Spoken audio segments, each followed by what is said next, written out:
Welcome to today's episode of The Business Behind Your Business. I'm your host, Nicola Brunton. Join me as we look at, dissect, and pull apart the joys of being a small business owner.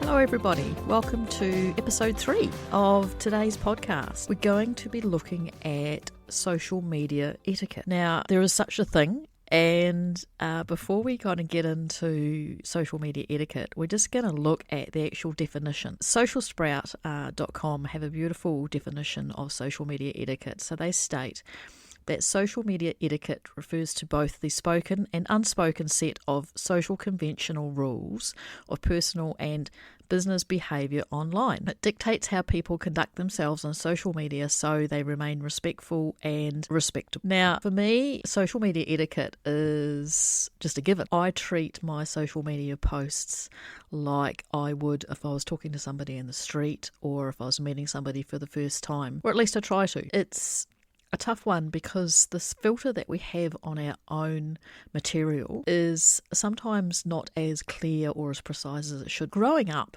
if you think back to when you're a kid and you're growing up and you're sort of taught the do's and don'ts of a social etiquette when you're out at a family gathering or out with your mates or, meeting your mates' friends or associates and things like that. We all have been brought up with an element of showing respect, how to be polite and courteous. But unfortunately nowadays for many, they seem to have missed the social media etiquette memo. And a lot of people are unfortunately missing the mark. Now, this may not be completely intentional. It may be just that they're sort of not taking that basic upbringing that we all have and applying it to their social media, because social media is such a huge part of our life and business, so personal and professional, that I think sometimes we just take it a little bit for granted. And the other thing too that people seem to forget is that once something is online, it's forever. It's as simple as that. You can take posts down, and obviously you can remove data from websites and blogs and podcasts, but if someone has downloaded that media or saved that media, it's out there forever. And, that goes for comments and, it's like the old adage, once seen, never unseen. And the concept of applying social media etiquette is actually really important from a business perspective, and about keeping your ducks in a row, keeping things organised and on track. And if you do your social media yourself, you're in complete control of this. And sometimes you may outsource it to a VA or a social media manager or an online business manager, and that's fine. And you would hope that they would have those social media etiquette skills. I believe that the problem that some people may experience when it comes to a lack of social media etiquette is the feeling of disconnection or a non-connection between people. So we can post anywhere, anytime, and sometimes in an altered state.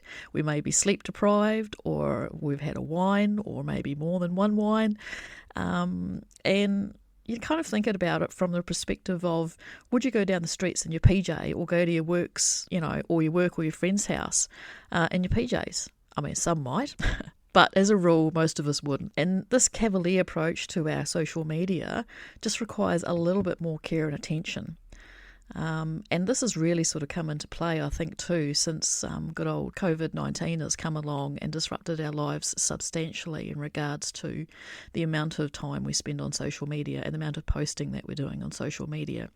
So that real stretch of appropriateness is sort of leaking through a little bit in tending to wave over what we should and shouldn't be doing in regards to social media etiquette. And, and this applies to like keeping business and personal separate. And in all honesty, this is a really tough one. I mean, I quite often post about Ron, our ginger cat, because I work from home predominantly. So 95% of the time I'm working from home in my home office. And Mike, my husband, is at work, and the cat is as exciting as it gets for me, unless I go out for a coffee. So I do tend to post pickies of Ron and cute positions and the rest of it. Technically, that's personal. And you have to draw the line, or you have to find the line that's comfortable for you, whether you want to post personal pictures.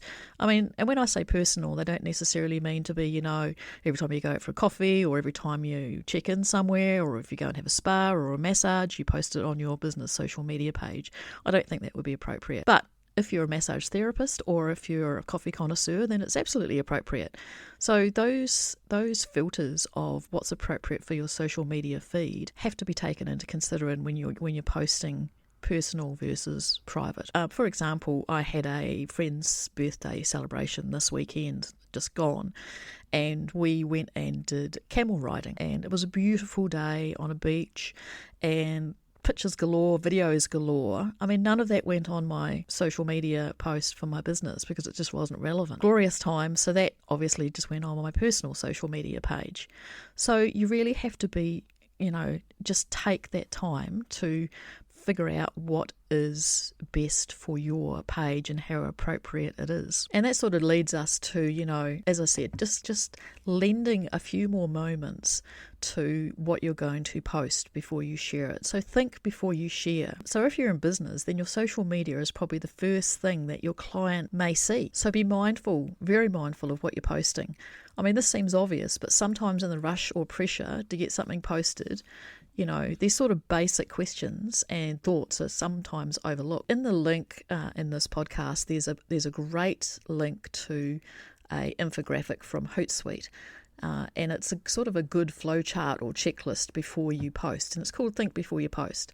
So check that out, download it, save it, stick it on the wall in your office if you want to sort of put some of these practices into play. Tag, share and comment. We tend to forget that social media is officially defined as a way to allow us to share information and communicate with others. And the definition of social media is websites and computer programs that allow people to communicate and share information on the internet using a computer or mobile phone. And that's care of the Cambridge English Dictionary. For me personally, I find this element of social media etiquette really, really important.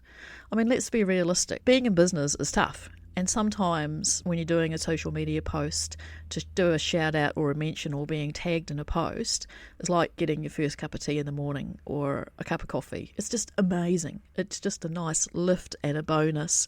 Someone's recognised you, someone's tagged you, someone's remembered you. Such a small gesture is a nod or a virtual hug or a virtual handshake to your business. And it really should be celebrated. So when you repost, you should always consider others. And, I'm going to talk about a little, I wouldn't call it an incident, but I recently came across, purely by accident, a local business to where I'm based that I follow, and they had saved multiple posts of mine, cropped it so my social media tag actually wasn't showing, and then used a filter over top of it and reposted it to their Instagram business story feed. Now, don't get me wrong, I love the fact that another business thought one of my posts was worthy enough to use. And, you can look at like the quote by Oscar Wilde, imitation is the sincerest form of flattery that mediocrity can pay to greatness.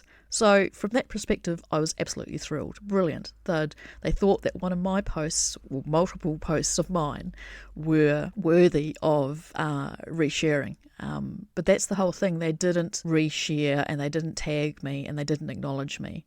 I mean, we weren't talking about, stealing of information. These were just generic posts about, it might have been a particular day of the year, like an international day of the year, might have been International Coffee Day, for example. It wasn't, I'm just saying. And then they've taken that and thought, oh, that's cool, I'll reshare it. All they had to do was either shoot me a quick message and say, oh, I love your post on XYZ. We'd love to share it to a post. Are you okay with that? We'll tag you in the post. And I would have gone, yes, absolutely, beautiful. I'll do a shout out for you. But no, they took that extra step of thinking, how can we utilise this post, deliberately crop out my tag and reshare it as their own. I mean, I do understand from their perspective that, finding social media posts is tough. Particularly if you're not farming it out or you're not outsourcing it and you're doing it yourself. There is a real pressure to post every day, post to stories multiple times a day, do reels, all the fun stuff that, social media brings. But when you're moving into a position where you're purposely repurposing someone else's material, you've kind of dropped the social media etiquette ball as far as I'm concerned.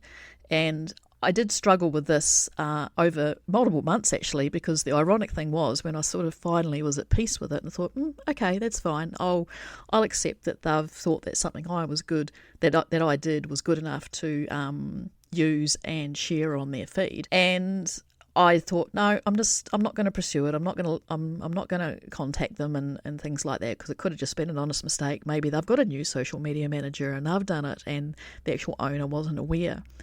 And then about 6 weeks later, I saw another post and they'd done exactly the same thing.